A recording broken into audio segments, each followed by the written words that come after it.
దీర్ఘకాలిక ప్రజాయుద్ధ పంథాను కొనసాగిస్తామని, ఎట్టి పరిస్థితుల్లో ఈ యుద్ధాన్ని విరమించుకునేది లేదని, తమ చివరి శ్వాస వరకు పోరాడుతామని కొంటా ఏరియా కమిటీకి సంబంధించిన, అట్లాగే దక్షిణ బస్తర్ డివిజన్ కమిటీ అధికార ప్రతినిధి గంగా పేరిట ఒక పత్రికా ప్రకటన వెలువడింది. నిజానికి చాలా కాలంగా మావోయిస్టు పార్టీ వైపు నుంచి ప్రకటనలు ఏమీ లేవు. అంటే బికాజ్ అందులో ఆ పార్టీలో తీవ్రమైన సంక్షోభం నెలకొనడం, చాలామంది లొంగిపోతూ ఉండడం, ఆయుధాలతో సహా ఇటు ఛత్తీస్గఢ్, ఇటు మహారాష్ట్ర, లేకుంటే తెలంగాణ, ఈ రాష్ట్ర ప్రభుత్వాల ముందు లొంగిపోవడం, పునరావాస కార్యక్రమాలను వాళ్ళు స్వీకరించడం, ఈ ఈ పరిణామాలని మనం గమనిస్తున్నాం. అయితే ఇది తాజాగా విడుదలైన ప్రకటన. ఇప్పుడు దాంట్లో నిజానికి దక్షిణ బస్తర్ కమిటీ మాత్రమే, అంటే దక్షిణ బస్తర్లో మాత్రమే మావోయిస్టు పార్టీకి సంబంధించిన కొంతమంది సభ్యులు, కొంతమంది సాయుధులు యాక్టివ్గా ఉన్నట్టు ఛత్తీస్గఢ్ పోలీసులు కూడా ధృవీకరిస్తున్నారు. ఛత్తీస్గఢ్ పోలీసు యంత్రాంగం ధృవీకరిస్తుంది. అంటే దక్షిణ బస్తర్ ఉంది, పశ్చిమ బస్తర్ ఉంది, అండ్ నార్త్ బస్తర్ అంటాం. ఇందులో ఒక సౌత్ బస్తర్ మాత్రమే బాగా చాలా వెనుకబడిన ప్రాంతంగా, అదే అబుజ్మడ్ ఉన్న ప్రాంతం, అండ్ నారాయణపూర్, ఈ దంతెవాడ, కొంట, ఈ ప్రాంతాలన్నీ కూడా ఉన్న బాగా వెనుకబడిన మారుమూల ఉన్న ప్రాంతంగా పేరు పొందింది దక్షిణ బస్తర్. అంటే దక్షిణ బస్తర్లో రీసెంట్గా ఒక ఎన్కౌంటర్ జరిగింది. ఒక ఘటనలో 2, మరొక ఘటనలో 12 మంది, మొత్తం 14 మంది మావోయిస్టులు చనిపోయారు. అందులో కొంట ప్రాంతానికి సంబంధించిన, కుంట అంటాము, అది మనకు ఆంధ్రప్రదేశ్కు బార్డర్లో ఉంటుంది, అదే చింతూరు తర్వాత. ఆ ప్రాంతానికి సంబంధించిన కమిటీ కూడా పూర్తిగా తుడుచుకుపెట్టుపోయినట్టుగా అక్కడ ఎస్పీ కిరణ్ మీడియాకు తెలిపారు. అయితే ఈ ఎన్కౌంటర్ తర్వాత తాజాగా వచ్చిన స్టేట్మెంట్ చాలా ఆశ్చర్యంగా కనిపిస్తోంది. అంటే నేనేమి మావోయిస్టు పార్టీకి మద్దతు పలకడం లేదు, లేకుంటే మావోయిస్టు పార్టీ కార్యకలాపాలను సమర్థించడం లేదు. కానీ మావోయిస్టు పార్టీ ఇక ఆల్మోస్ట్ తుడిచిపెట్టుకుపోయింది, ఇంకొక 2 నెలల్లో మొత్తంగా తుడిచిపెట్టుకుపోతుంది, పూర్తిగా కనుమరుగైపోతుంది, ఇక ఆ పార్టీ ఉండదు అని అనుకుంటున్న వాతావరణంలో ఇటువంటి ప్రకటన రావడం అనేది ఛత్తీస్గఢ్ రాయ్పూర్లోని మీడియా వర్గాలకు కూడా ఆశ్చర్యం కలిగిస్తుంది, పోలీసులకు కూడా ఆశ్చర్యం కలిగిస్తుంది. అంటే వీళ్ళ ధైర్యం ఏంటి? ఏ రకంగా ఇటువంటి ప్రకటనలు మళ్ళీ ఇవ్వగలుగుతున్నారు? నేను ఇంతకు చెప్పాను, చాలా కాలంగా ప్రకటనలు లేవు. ఇప్పుడు ఈ ప్రకటన రావడం దేనికి సంకేతం? పైగా చివరి శ్వాస వరకు మేము ఈ యుద్ధాన్ని కొనసాగిస్తాం, ఈ యుద్ధంలోనే అవసరమైతే మేము ప్రాణాలు వదిలిపెడతాము అని వాళ్ళు స్టేట్మెంట్ ఇవ్వగలిగారంటే ఏమిటి దాని వెనుక ఉన్న కారణం? దాని వెనుక ఉన్న వాళ్ళ ఆత్మవిశ్వాసం ఏమిటి అనేది ఆశ్చర్యంగా నాకు అనిపిస్తుంది.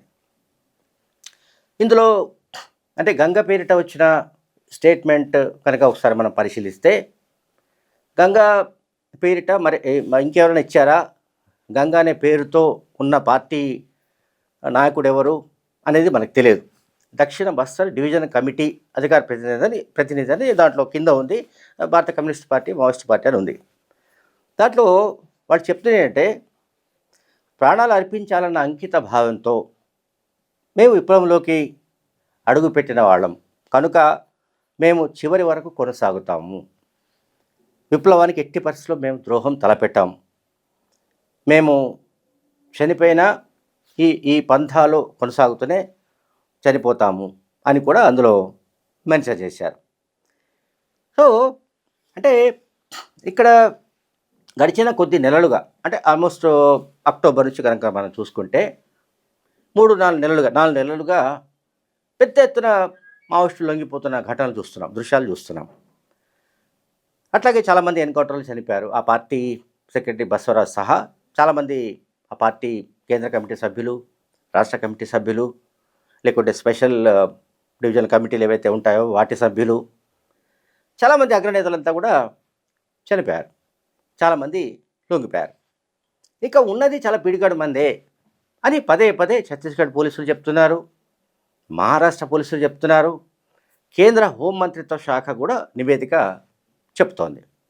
ఆ నివేదికలో కూడా ఇక పిడికటి మంది మాత్రమే ఉన్నట్టుగా, అందులో కొంతమంది పేర్లు లైక్ గణపతి, దేవ్జీ, లేకుంటే మల్లరాజిరెడ్డి, లేకపోతే ఇంకా ఆయన పేరేంటి పాపారావు, ఇటువంటి కొన్ని పేర్లను వాళ్ళు ప్రస్తావిస్తున్నారు. కేంద్ర హోంశాఖ తన నివేదికలో ప్రస్తావిస్తుంది.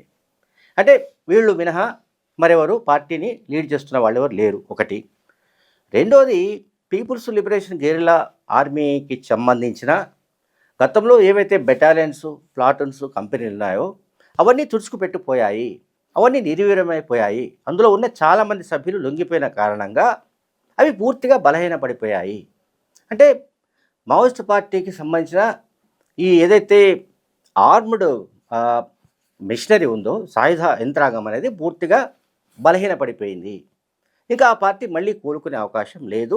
మార్చి 31 డెడ్లైన్ పెట్టినప్పటికీ కేంద్ర హోంమంత్రి అమిత్ షా అంతకు ముందే ఇది పూర్తిగా క్లోజ్ అవుతుందన్నది మామూలుగా ఛత్తీస్గఢ్ పోలీస్ ఉన్నతాధికారులు చెప్తున్న మాట.